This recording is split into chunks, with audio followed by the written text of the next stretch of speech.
हरे कृष्णा। श्रीमद् भागवतम। श्री कृष्ण बलराम का मथुरा में प्रवेश। ने श्रवण किया। श्री कृष्ण बलराम मथुरा में प्रवेश करते पहले धोबी का उद्धार किया। उसके बाद सुदामा नाम का एक माली, पहले दर्जी का उद्धार किया। धोबी के बाद दर्जी ने भगवान को कपड़ा सिलाई फिट करके दिया। उसके बाद सुदामा नाम का एक माली था, वो भगवान को अपने उधर स्वागत किया। भगवान का पूरा षोडश उपचार से पूजा किया। आद्य अर्घ्य अर्चन पूरा किया भगवान का।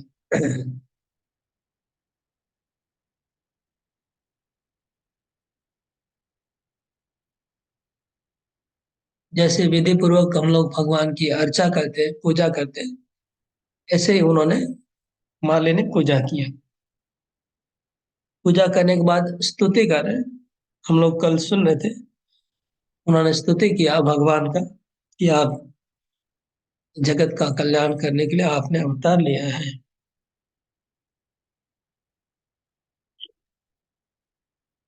आज हम आगे सुनते हैं माले क्या बोलते हैं।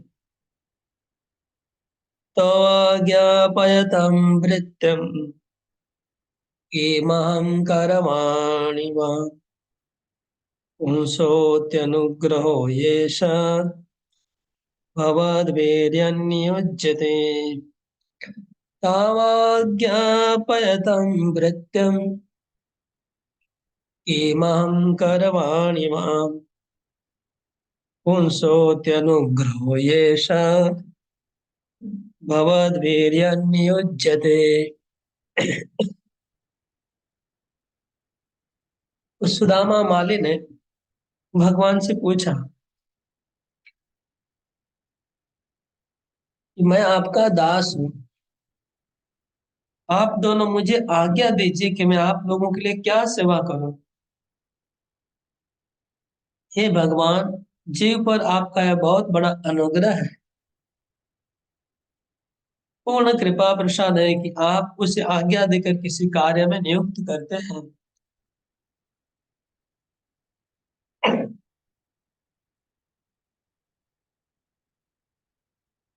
यहाँ पर माली भगवान को कहते कि मैं आपका भृत्य हूँ। ताव आज्ञापयतम भृत्यम, मैं आपका दास हूँ, मुझे अपना दास के रूप में स्वीकार करिए। और किम करवाणी, मैं आपकी खुशी के लिए क्या सेवा कर सकता हूँ, आप मुझे आज्ञा दीजिए। कृपया मुझे आज्ञा दीजिए कि मैं आपके लिए क्या सेवा कर सकता हूँ। फिर मालिक कहता है, जब किसी व्यक्ति को आप खुद आज्ञा देकर के किसी सेवा में नियुक्त करते हैं, तब वो आपकी बहुत बड़ी कृपा होती है उसके ऊपर।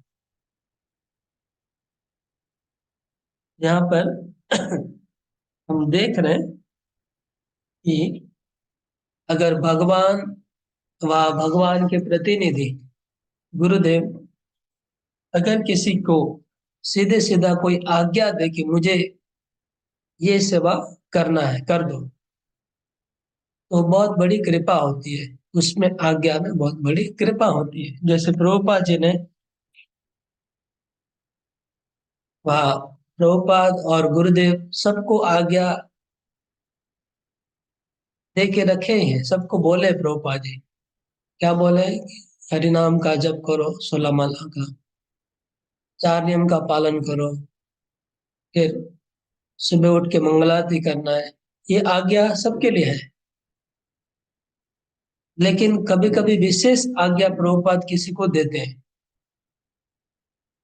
तो उस विशेष आज्ञा अगर किसी को प्राप्त हो जाए, वो बहुत बड़ा भाग्यवान अपने आप को मानते हैं और बड़े भाग्य से विशेष आज्ञा प्राप्त होती है। इस प्रकार हम देखते प्रभुपाद जी ने डायरेक्ट विशेष आज्ञा कुछ कुछ भक्तों को दी, सबको नहीं दी। जैसे किसी को बोला प्रभुपाद जी ने कि आप मायापुर में बड़ा मंदिर बनाने के लिए मुझे सहायता करिए। एल्बर्ट फोर्ड को प्रभुपाद जी ने आदेश दिया, वो आज्ञा को लाइफ एंड सोल के हिसाब से उन्होंने पालन किया। इसी प्रकार बौद्ध भक्तों को प्रभुपाद जी ने अलग अलग आज्ञा की। तो दो प्रकार की आज्ञा होती है, एक जनरल सबके लिए है और एक विशेष आज्ञा होती है। कृष्ण भी और गुरुदेव भी ऐसे कहते हैं। तो यहाँ पर माली भगवान को पूछ रहा है कि आप मेरे लिए कोई आज्ञा हो तो बताइए, आपकी कोई विशेष सेवा मैं कर सकता हूँ कि नहीं। ऐसे सब शिष्य को अपने गुरुदेव को पूछना चाहिए, और भगवान को भी अगर साक्षात्कार हो तो पूछना चाहिए कि मैं आपके लिए क्या सेवा कर सकता हूँ। भगवदवीर या नियोजित, जब कोई साक्षात भगवान के द्वारा किसी सेवा में नियोजित होता है, उसमें भगवान की अति अनुग्रह,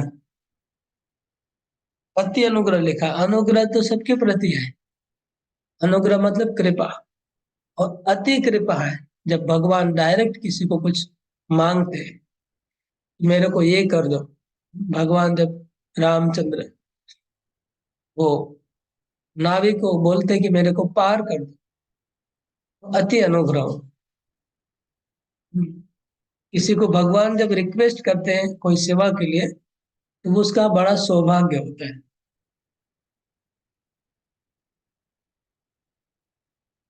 यहाँ पर एक जी गोस्वामी बोल रहे हैं कि मानो भगवान बोल रहे उसको कि मैंने तो आज्ञा ऑलरेडी दे के रखी है शास्त्र में, क्या करना चाहिए। मन मना भव मद भक्तो मद्याजी माम नमस्कुरु, ये आज्ञा तो मैंने सबको दे के रखी है। सर्वधर्मान परित्यज माम एकम शरणं व्रज, तुमको पता ही है। तो वो बोलता नहीं, मैं आपको अभी, आप मेरे पास पधारे हैं, अभी मैं आपकी क्या सेवा कर सकता हूँ। तो फिर भगवान कहते तुमने ऑलरेडी तो मेरी सेवा की, मैंने बिना आज्ञा दिए तुमने मेरे को तुमने मेरी षोडश उपचार से पूजा की है। भगवान का उसने पूजा किया था, तो और क्या आज्ञा दूं मैं आपको। तब वो इसमें लिखा है, हम्म, विष्णु पुराण में, विष्णु पुराण से यहाँ पर जो कोट कर रहे हैं जी गोस्वामी, श्लोक आया है।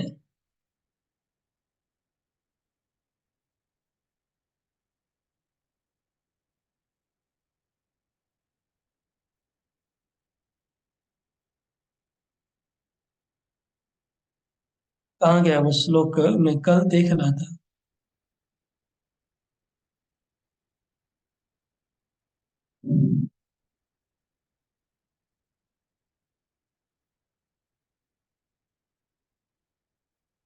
विष्णु पुराण में एक श्लोक को कोट करके बताया गया। हम्म, हाँ, तत प्ररष्टवदनस्तयो पुष्पाणि कामत चारुण्यतानि तानि प्रददो स विलोभयन्।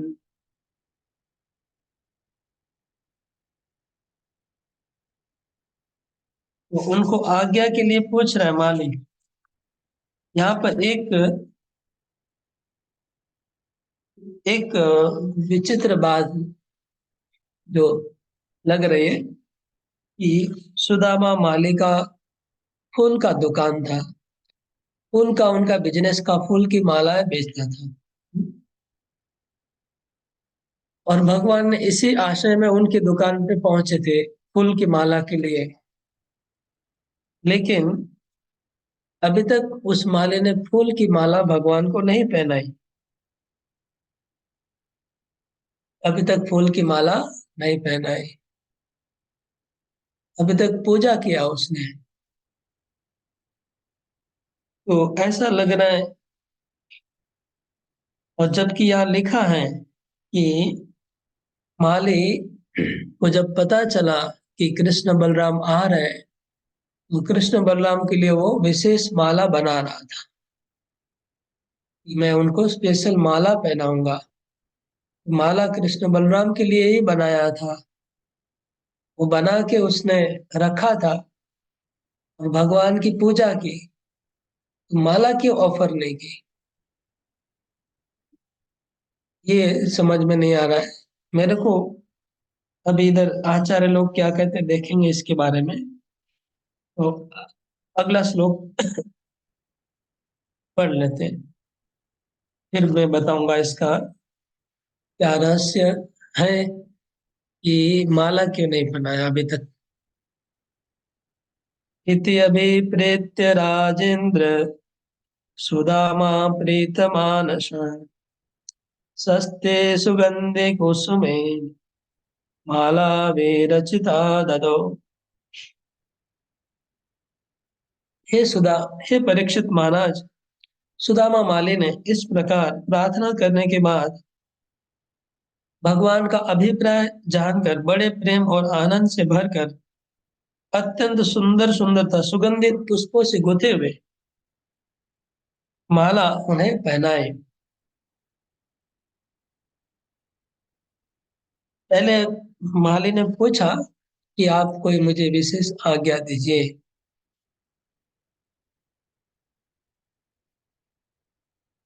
जब ऐसा पूछा तो भगवान की नजर माला के ऊपर गई, जो माला उसने बनाई थी उसके ऊपर भगवान की नजर गई। तब माली ने वो माला भगवान को पहना दी। यहाँ पर एक प्रश्न आ रहा है कि माला भगवान को पहले क्यों नहीं पहनाई।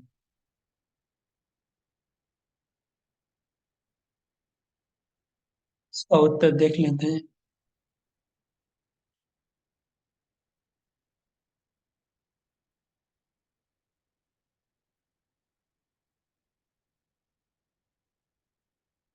श्री रामकृष्ण के मन की बात को जानकर सुदामा माली ने श्रेष्ठ फूलों की माला रामकृष्ण को दी।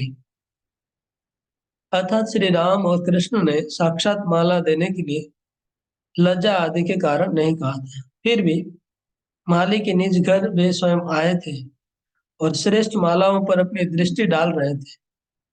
अतः माली उनके मन की बात को जान गया, इसलिए उसने माला दी। ये राजेंद्र, यह कहने का तात्पर्य है कि मालाएं महाराज को भी दुर्लभ थी, तो यह संबोधन न होकर माली की भाग्य विशेष को बोध कराने वाला है। वे मालाएं ऐसे पुष्पों से बनी थी जो सुंदर वर्ण और सुकुमारता आदि गुणों से मंगलकारी थे।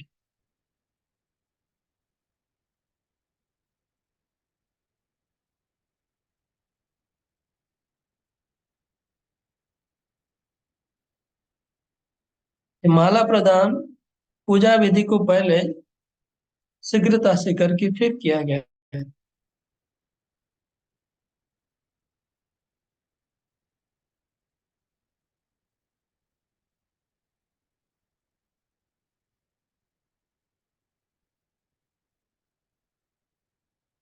तो ये बात है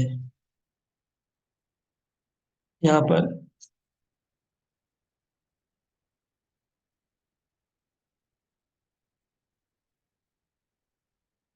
हे सुदामा, तुम जैसा चाहते हो वैसा ही करो, यही हम दोनों भाइयों की आज्ञा है।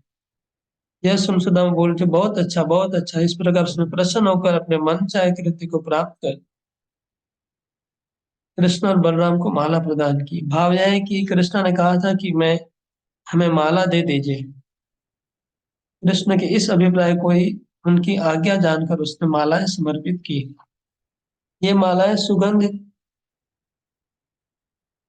ओके। तो यही बात थोड़ा थोड़ा लग रहा है जो हमको समझ में आया इन आचार्यों की टीका से कि कृष्ण ने कृष्ण बलराम तो उसके घर माला के लिए ही गए थे। वो जाकर के शायद पहले ही बोले कृष्ण बलराम की आपकी माला दीजिए, ये बोले थे कृष्ण बलराम। ऐसा चक्रवर्ती ठाकुर की बात से लग रहा है कि जाके बोले कि माला दीजिए। और ऐसा भी कहा जा रहा है कि माला उसने भगवान को पहनाने के लिए ही बना रहा था, बहुत सुंदर माला था। तो फिर वो भगवान आने पहले उनकी पूजा की। लगता है कि वो भूल गया पूजा करके, वो भूल गया कि असली जो सेवा थी वही भूल गया। जो माला पहना था वो भूल गया भगवान को पूजा के बाद। तब वो बोला कि मुझे कुछ आज्ञा दीजिए, मतलब कुछ मिस हो रहा है, मैं आपकी क्या सेवा करूं। कुछ चीज उसको याद नहीं आ रहा है। तब भगवान ने फिर से याद दिला दिया कि वो माला माला दे दो, आपने जो माला बनाई वो दे दो। तब तुरंत उसने माला पहना दी। यही समझ में आ रहा है। या फिर ऐसा लिखा है विलो भयन, मतलब आ, इसका विष्णु पुराण में लिखा है कि वो भगवान को माला बार बार दिखा रहा था और प्रलोभन दिखा रहा था माला, मतलब कितनी सुंदर माला है वो दिखा रहा था। बहुत ही अच्छे से मन से बनाई थी और वो उसका भाव भी था कि बहुत अच्छे से बनी हुई माला है। तो वो चाहता था कि भगवान इसको खुद से मांग ले। भगवान अगर चाहेंगे कि माला दे दो तो और भक्तों का आनंद होता है जब कोई मांग लेता है। ये भी एक लग रहा है कि उनकी इच्छा थी कि भगवान स्वयं उनसे मांग ले कि ये माला मेरे को दो। ये दो बात सुन रहे हैं, आगे बढ़ते हैं। तो मालाकार ने भगवान को माला पहनाई। वो माला कैसी थी? वो माला थी, देखने में सुंदर थी, देखने में सुंदर थी और बहुत सुगंधी थी, सुगंध आ रही थी और बहुत कोमल थी। शरीर को स्पर्श, कोमल कोमल फूल थे, बहुत नरम फूल थे और शीतल, ठंडी थी माला। तो भगवान को पहन के बहुत आराम मिला।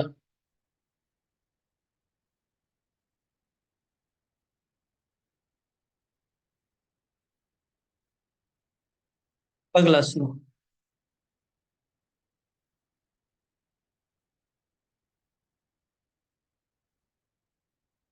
ताभिस्वलङ्कृतो प्रीतो कृष्णरामौ सहानुगो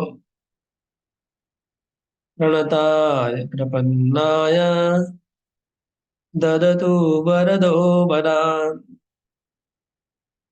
कृष्ण और बलराम दोनों भाई सुदामा माली के द्वारा प्रदान की गई मालाओं से सुसज्जित हो गए।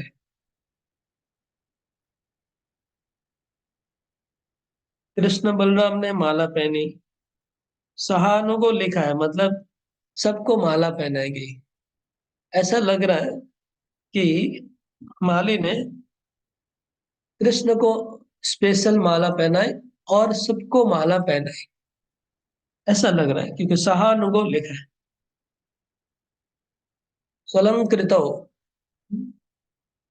से लग रहा है कि आ, कृष्ण बलराम को बड़ी माला पहनाई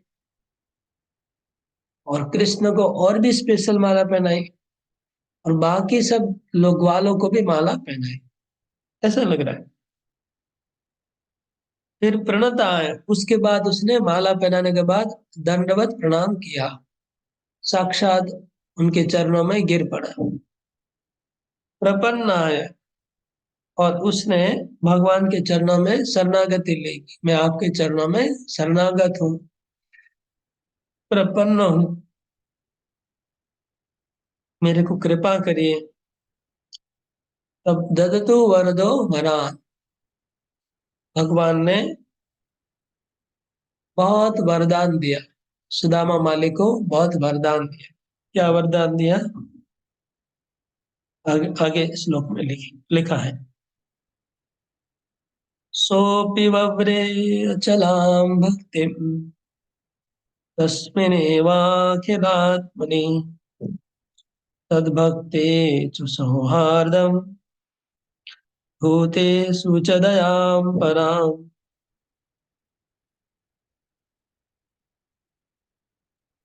सुदामा वाली ने तीन आशीर्वाद मांगा, तीन प्रार्थना की। ये सुदामा वाले ने क्या प्रार्थना की, बहुत सीखने लायक है। तीन प्रार्थना की। अगर आपको तीन प्रार्थना करने को पूछा जाए तो कौन सी तीन प्रार्थना करेंगे? हाँ, मेरे को लगता है भक्त लोग बोलेंगे कि हाँ, हमको शुद्ध भक्ति चाहिए। 2 नंबर, हमारा परिवार अच्छा रहे, अच्छे से मृत्यु हो जाए, मृत्यु तक शरीर सुस्त बना रहे, शरीर स्वस्थ बना रहे, मृत्यु के पहले तक कोई बीमारी नहीं हो, और घर बार ठीक चलता रहे, और शुद्ध भक्ति मिल जाए। सब कुछ चाहिए हमको, तीनों में सब कुछ कवर कर लेंगे। ऐसी प्रार्थना करेंगे कि सब कुछ कवर हो जाए। इसने क्या मांगा? तीन प्रार्थना। पहली प्रार्थना, आपके चरणों में अचला भक्ति चाहिए। अचल भक्ति। अचल भक्ति मतलब एकदम स्थिर रहने वाली भक्ति। कभी चरणों से भक्ति, हमारा मन चरणों से डिगेगा नहीं। अचल भक्ति चाहिए भगवान के चरणों में, 1 नंबर पे। 2 नंबर में, आपके शुद्ध भक्तों से मैत्री चाहिए। आपके शुद्ध भक्तों के साथ मित्रता और प्रेम चाहिए। और 3 नंबर में, बाकी जो बद्ध जीव हैं, जो अभी आपके भक्त नहीं बने हैं, जो संसार में सड़ रहे हैं, उनके प्रति दया, करुणा चाहिए। सोचिए, कौन सी दया? दया पराम। हाँ, आध्यात्मिक दया, भौतिक दया नहीं। ऐसी दया नहीं मांगे कि हम सब जीवों के लिए हॉस्पिटल खोल देंगे, सबके लिए एजुकेशन, सब गरीबों की सेवा करने वाली, वो दया नहीं मांगे। मतलब इनडायरेक्टली पैसा नहीं मांगे। हमको दया करनी है, उन जीवों को संसार से कैसे मुक्ति मिले, वो दया चाहिए।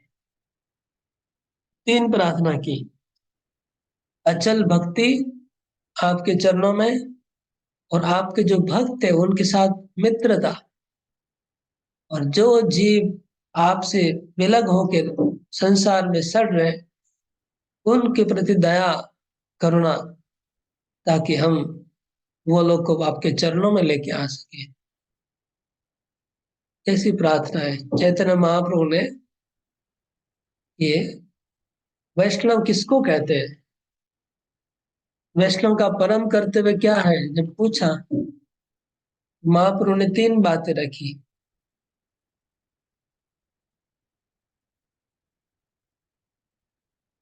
नामे रुचि जीवे दया वैष्णव सेवन। नामे रुचि, हरि नाम में रुचि, अचल भक्ति, जीवे दया, जो यहाँ पर लिखा है, और वैष्णवों की सेवा, जो भक्तों से मित्रता। ये तीन बात जो इसने मांगा सुदामा माली ने, महाप्रभु भी ये बात को चैतन्य चरितामृत में बोलते हैं कि ये परम कर्तव्य वैष्णवों का तीन है। एक, नाम में रुचि, नाम में अटल निष्ठा, हरि नाम का जप करने में, वैष्णवों की सेवा करना, और बाकी जो जीव है संसार में जो बद्ध है, उनके प्रति कृपा रखना, कि वो लोग कैसे संसार से मुक्त हो जाए, वो लोग संसार में कैसे कष्ट पा रहे हैं, अज्ञान में है, उनको कैसे ज्ञान में लाया जाए, अज्ञान से ज्ञान में लाया जाए। तीन चीज मांगा। यहाँ पर ऐसा सवाल हो सकता है कि दया करना है तो आप कर ही सकते हैं, उसमें प्रार्थना करने का क्या है? अगर दया करना है तो उसमें प्रार्थना क्या करना है? लेकिन प्रार्थना क्यों करें, इसका मतलब दया जीवों के प्रति भगवान की कृपा से ही आएगी। अभी हम लोग को दया नहीं है, हम लोग को दूसरे जीवों के प्रति दया नहीं होता है। हम लोग प्रचार करते हैं अपना दल को बढ़ाने के लिए। दया भावना जब आएगी तब भगवान की कृपा से शुद्ध भक्ति होगी, तभी आएगी दया भाव। जब शुद्ध भक्ति, भगवान की कृपा होगी, शुद्ध भक्ति होगी, तब दया करेंगे, तब जब हम प्रचार करेंगे तो वो प्रचार रियल प्रचार होगा। वो प्रचार का इफेक्ट अलग होगा, उसका प्रभाव अलग होगा।